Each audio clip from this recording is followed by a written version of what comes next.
in me, because I have an expert and a leader under 40 right here and on this Zoom call, what I'm thinking is, as a young person, 14 or 15, were you ever afraid in standing in who What? you are? What? Yes. So a lot of my courage came from actually being scared, and it came from being at the point where I was so scared, but my reality was I can remain fearful, or I can stand in it and see what comes out of it. Because if I remained fearful, I knew where that was going to lead. But if I, just took the chance and stood up for myself, then, there's a chance that something different would happen. So yes, when I was in high school, I didn't even come out because I was fearful of what my peers were going to say. There were staff in the high school that I attended that would say very homophobic things, who would agree with students when they were when they weren't supportive of LGBTQ plus students, or they would say derogatory things. There was adult staff who supported those negative comments. So it did make me scared to come out, because I didn't know where I was going to find support, and if I was going to find support. And before I found support, was I going to have to endure physical abuse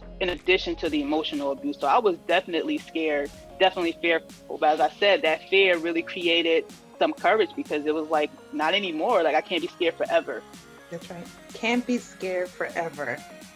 That is a beautiful thing.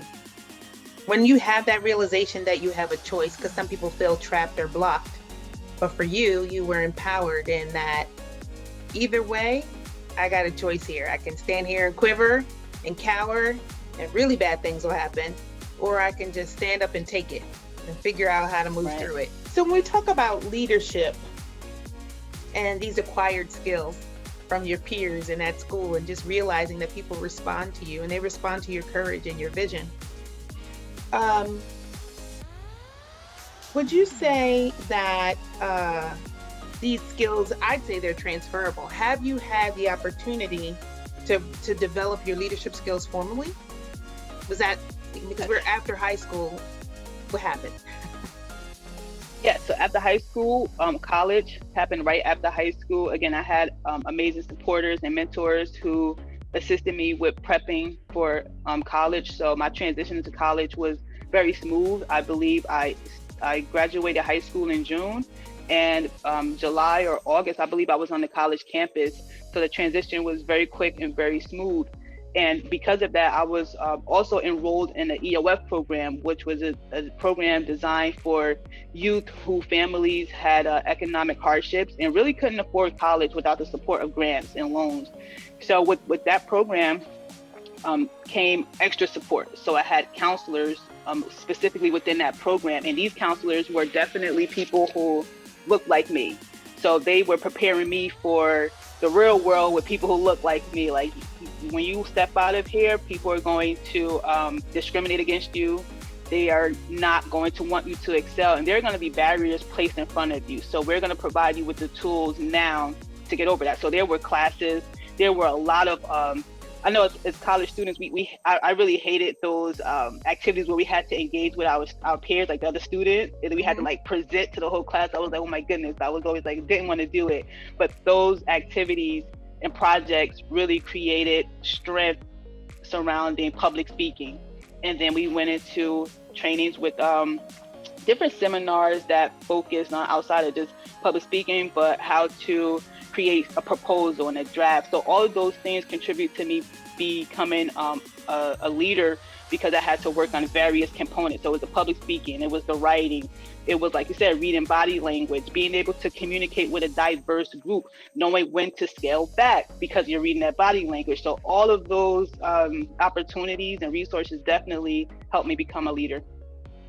And that's, good point. So you as a leader, what I really want to understand, and I have a little bit of a framework that I used for my old consulting days. We're always trying to make a chart or, graph something out, or, Mm-hmm. The thing is about, I want to understand your vision. So you're out of school now.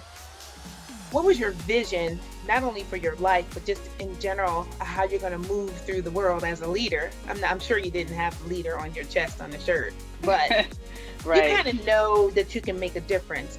Your vision, it sounds like you're incredibly compassionate about the people and helping people. And just like the sign behind you says Black Trans Lives Matter, that suggests a whole lot about compassion there. And then the courage, we already talked about that.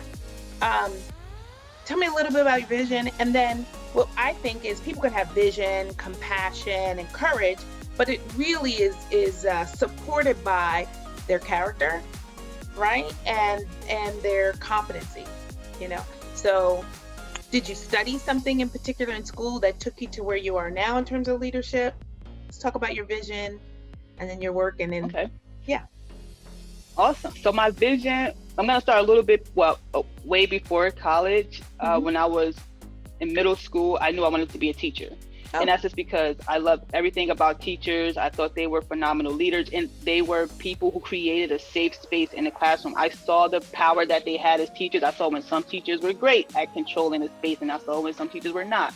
So I really wanted to do that. I wanted to educate, and I wanted to help people. So that was always my vision as like someone in middle school. Once I went to high school, I was like, yep, definitely becoming a teacher. This is it, because my high school English teachers impacted my life the most. They were the most supportive. They were kind of like social workers in a sense. As I gotten older, I realized like they were definitely like social workers. So now my vision is very similar. I definitely want to continue to help people, but I have been able to maybe tone it, sculpt it so that it's not as broad. And I wanted to just do great in the world. I wanted to impact my world in the best way possible. So I followed leaders like Dr. King and Malcolm X together. I saw both of their visions. We want to have a world where us as Black folk can thrive and have all the things that we're supposed to have, adequate health care, the rights to homes without discrimination. But I also wanted to do it in a loving way, because my own experience as identifying as LGBTQ+ and navigating through high school, I saw those barriers, and I saw the discrimination and hardship. So I wanted to approach that with love and support. So that was always my vision, just to give out great energy, do well in the world, and really just create like the betterment of the communities I'm a part of. I wanted to see my people reach their goals.